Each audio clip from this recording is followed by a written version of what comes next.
ગુજરાતની જનતાનું લગભગ હવે ક્યાંક એવું લાગી રહ્યું છે કે એક જ કામ વધ્યું છે, ટેક્સ ભરો અને ટેક્સના જે પૈસા તમે ભરો છો એમનું તમે તમારી જ નજરની સામે પાણી થતા જુઓ। કારણ કે લોકો ટેક્સ ભરે છે કેમ? કારણ કે એમને વિકાસના કામ મળે અને એમની સાથે એમને જે સુવિધા મળવાની છે થોડી ઘણી સારી મળે, પણ ક્યાં એવું લાગતું નથી। ચોમાસું આવે એટલે ઠેર ઠેર રસ્તા તૂટી જાય છે, મોટા મોટા ભૂવા પડી જાય છે અને સમારકામ કરવાની વાત આવે એટલે અધિકારીઓ કોઈને કોઈ બહાના કાઢી અને પછી કામને અટકાવી દે છે કે કામ થતું જ નથી અને ચોમાસું એમને જતું રહેશે અને લોકોને હેરાનગતિ એમ જ થાય છે। અવારનવાર ગુજરાતની અંદરથી આ પરિસ્થિતિ આપણે જોઈ છે કે ગમે એટલો તમે ટેક્સ કેમ ન ચૂકો સારી સુવિધા માટે, પણ તમને સારી સુવિધા મળતી જ નથી। આજે વાત કરવી છે જૂનાગઢની કે જ્યાંના રહીશો છે હવે ક્યાંક પરેશાન જોવા મળી રહ્યા છે। મોટા મોટા બિસ્માર રસ્તાઓ થઈ ગયા છે, મોટા મોટા ભૂવાઓ પડી રહ્યા છે, તેમ છતાં કોઈ ધ્યાન નથી આપતું। નમસ્કાર, આપ જોઈ રહ્યા છો નિર્ભય ન્યૂઝ અને હું છું આપની સાથે રિદ્ધિ। જૂનાગઢમાંથી સમસ્યા સામે આવી છે, મોટા મોટા ઠેર ઠેર ખાડાઓ પડી ગયા છે। જે રહીશો છે તે સ્વાભાવિક છે કે ક્યાંક એમનામાં ગુસ્સો પણ જોવા મળે, કારણ કે અનેક વખત રજૂઆત કરવામાં આવે છે બિસ્માર રોડ રસ્તાને લઈને, તેમ છતાં રિપેર નથી થતા। હવે જ્યારે જૂનાગઢના મધુરમથી વાડલા ફાટક સુધીનો જે રોડ બિસ્માર થઈ ગયો છે તેમને લઈને હવે જે સ્થાનિકો છે તેમાં પણ ભારોભાર નારાજગી જોવા મળી રહી છે। જૂનાગઢના મધુરમ વિસ્તારથી વાડલા ફાટક સુધીનો રોડ હાલ અત્યંત બિસ્માર હાલતમાં છે। આ રોડ પર ઠેર ઠેર ખાડા અને મોટા મોટા ભૂવા પડી ગયા છે, જેને લીધે વાહન ચાલકોને રાહદારીઓને ભારે મુશ્કેલીનો સામનો કરવો પડે છે। આ સમસ્યાને કારણે ઘણીવાર નાના મોટા અકસ્માતો પણ થાય છે, ખાસ કરીને રાત્રિના સમયે વાહન ચલાવવું ખૂબ જ જોખમી બને છે। સ્થાનિક રહેવાસીઓએ તંત્રને અંગે અનેકવાર રજૂઆત કરી છે, પરંતુ હજુ સુધી કોઈ નક્કર પગલાં નથી લેવામાં આવ્યા અને જે અધિકારીઓ છે, જે તંત્ર છે, આંખ આડા કાન કરીને બેઠું છે। આ રોડ પરના ખાડાઓ ચોમાસા દરમિયાન પાણી ભરાવાથી વધુ જોખમી બન્યા છે। વહેલી તકે આ રોડનું સમારકામ થાય તેવી સ્થાનિકોની માંગ પણ છે, જેથી લોકોને આ સમસ્યામાંથી કાયમ માટે છુટકારો મળે। પણ હવે એ જોવાનું છે કે આ તંત્ર છે આમના ઉપર ક્યારે ધ્યાન આપે છે। હવે આમની જ સાથે જ્યારે અમારા જે સંવાદદાતા છે લોકો સુધી પહોંચ્યા હતા, લોકો સાથે વાતચીત કરી છે અને લોકોએ જે બળાપો ઠાલવ્યો છે તે સાંભળીએ। જુનાગઢથી સોમનાથને જોડતો રસ્તો, જુનાગઢથી મધુરમથી વાડલા ફાટકથી જે મંથલી તરફ જે રસ્તો જાય છે તેમાં આપણે અહીંયા જોઈ શકીએ છીએ કે જે ખાડા જ ખાડા આપણે જોવા મળી રહ્યા છે। ત્યારે અહીંની સમસ્યા એટલી ગંભીર છે કે અહીંયા ચાલતા ચાલતા એક્સિડન્ટ આપણે જોવા મળી રહેતા હોય છે। ત્યારે અહીં આપણે રહેવાસીઓ રાહદારીઓ આપણી સાથે જોડાઈ ગયા છે। જી, શું સમસ્યા છે અહીંયા અને કેવા ખાડા છે? ખાડા બહુ જ છે। શું કહેશો? અહીંયા તમને એવું લાગે છે કે વાહનોનો અકસ્માત એના માટે કંઈ કરવું જોઈએ? હા, વાહનોનો અકસ્માત ન થાય એના માટે ખાડા બહુ જ છે। જી, એવા જ આપણી સાથે બીજા એક ભાઈ જોડાઈ ગયા છે। શું તમારું નામ? અશોકભાઈ મોરી।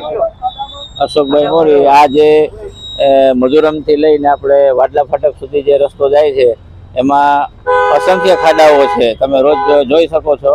આમાં મોટરસાઇકલ વાળા સ્લીપ થાય છે, પડે છે, ફોર વ્હીલ વાળાના બમ્પરો તૂટે છે, ઘણી બધી નુકસાનીઓ થાય છે। અવારનવાર રજૂઆતો કરવા છતાં આનું કોઈ નિરાકરણ આવતું નથી। શું લાગે છે તમને આનો ઉકેલ આવવો જોઈએ? ખરેખર જેમ બને વહેલી તકે આવવો જોઈએ। એવા જ આપણી સાથે અહીંના રહેવાસી જોઈ રહ્યા છે। શું તમારું નામ અને શું સમસ્યા છે? સુભાષભાઈ આહિર। અમારે અત્યારે આ વિસ્તારમાં હાઈવે અને આ રોડ ઉપર એટલા ભયંકર ખાડા પડ્યા છે કે હાલતા ને ચાલતા અકસ્માતો થાય છે અને ખાડા વરસાદી પાણી હોય ત્યારે દેખાતા નથી।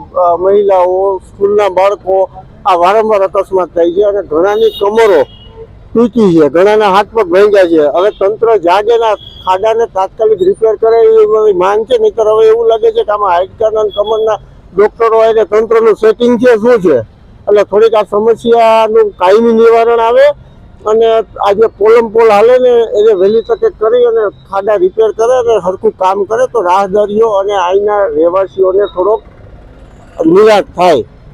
જી જી, એવું જ આપણે અહીંયા સ્કૂલો પણ આવેલી છે, બાળકો અહીંથી પસાર થતા હોય છે। જી, શું કહેશો? બાળકો પસાર થાય છે ત્યારે રિક્ષાવાળા અને જે ખાડાઓ છે તાળવવા માટે એને જે પ્રયત્ન કરે ત્યારે બાળકો કદાચ રિક્ષામાં આવી પણ જાય અને મોટા વાહનો અહીં પણ પસાર થાય છે। મોટા વાહનોનું પણ બહુ મોટું જોખમ છે આ વિસ્તારમાં અને તાત્કાલિક યુદ્ધના ધોરણે જો આ કામ થાય તો કેટલાના જીવ બચી જાય, હાથ પગ ભાંગી જાય છે અને આવી બધી સમસ્યાઓ ઘણી બધી છે, એટલે તાત્કાલિક છે ને આ કામ થવું જોઈએ એવું અમારું માનવું છે। આ પ્રજા બધી ભેગી થઈ છે અને એ બધા વતી તમને એક વિનંતી કરીએ કે તાત્કાલિક આ પ્રશ્નનું નિરાકરણ કરવામાં વિનંતી કરું છું. એવા જ આપણી સાથે એક બીજા ભાઈ જોડાઈ ગયા છે. જી ભાઈ, શું કહેશો? અહીંયા આપણે મધુરમથી જે રસ્તો છે એમાં વચ્ચે ઘણા ભૂવા ખાડા જે પણ કયો, આજે આ સમસ્યા ફક્ત આ રોડની નથી પણ આખા જુનાગઢમાં આજે આ પરિસ્થિતિ છે.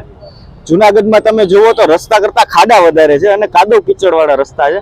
અવારનવાર આ રોડ ઉપર રોજના 5 થી 10 અકસ્માતો થાય છે. તોય છતાં પણ તંત્ર હજુ કોઈ પણ જાતનું જાગ્યું નથી. અહીંયા આજુબાજુમાં 3 થી 4 જેટલી સ્કૂલો આવેલી છે. ભરાડ જે સ્કૂલો, અન્ય બીજી સ્કૂલો આવેલી છે. ત્યાંના વિદ્યાર્થીઓ ઘણી વખત અહીંથી રિક્ષાવાળા વિદ્યાર્થીઓને લઈને જતા હોય, ખાડા તારવવા માટે વિદ્યાર્થીઓ પડી જતા જવાના પણ દાખલા છે. અમે અહીંના સ્થાનિક રહીશો છીએ.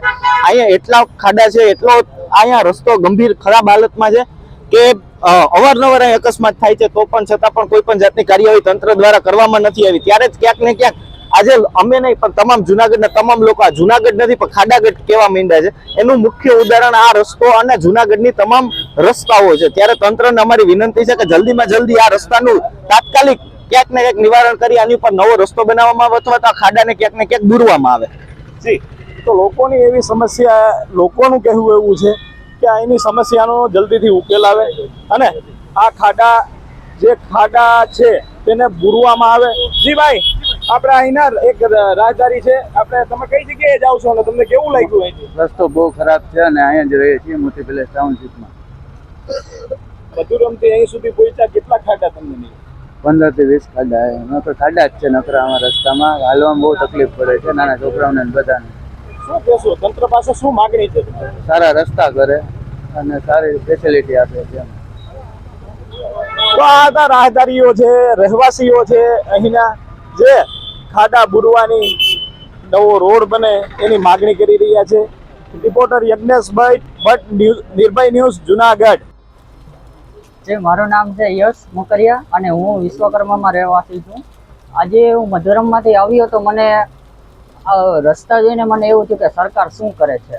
અને આમ આવતો તો મધુરમમાં અને હું ગેટ પાસે પહોંચ્યો ત્યાં એક ખાડો મને ના દેખાડો ને પાછળ એટલી ટ્રાફિક અને હું ખાડામાં જે પડ્યો, અરે પાછળ ટ્રાફિક હતી બહુ અને જરાક પાછળ ટ્રક આવતો હતો એ તો હું બચી ગયો. બાકી આ રસ્તા એટલે બહુ ઓલા રસ્તા. સરકારને મારે એક જ માંગણી છે કે રસ્તા સરખા કરાવો. બધા થીગડા મારીને વયા જાય છે તોય રસ્તા એવા ને એવા જ છે.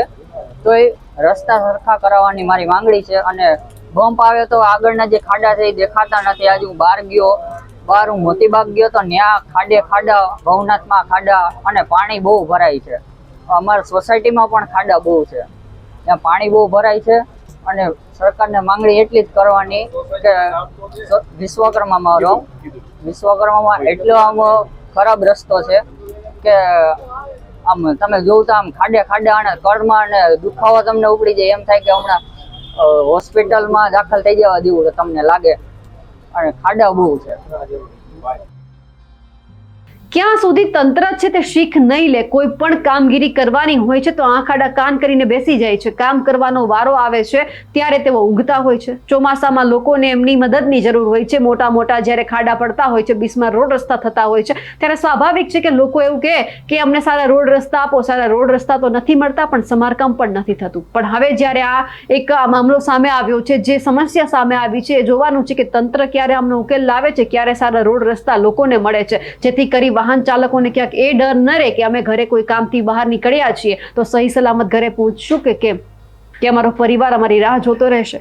આવી સમસ્યા ક્યાંય ન ઊભી થાય તે માટે તંત્રએ જાગવું પડશે. અમારા અહેવાલને લઈને આપનું શું માનવું છે કમેન્ટ કરીને ચોક્કસથી જણાવજો. સાથે જ અમારી નિર્ભય ન્યૂઝ ચેનલને લાઇક, શેર અને સબસ્ક્રાઇબ કરવાનું ભૂલશો નહીં. નમસ્કાર.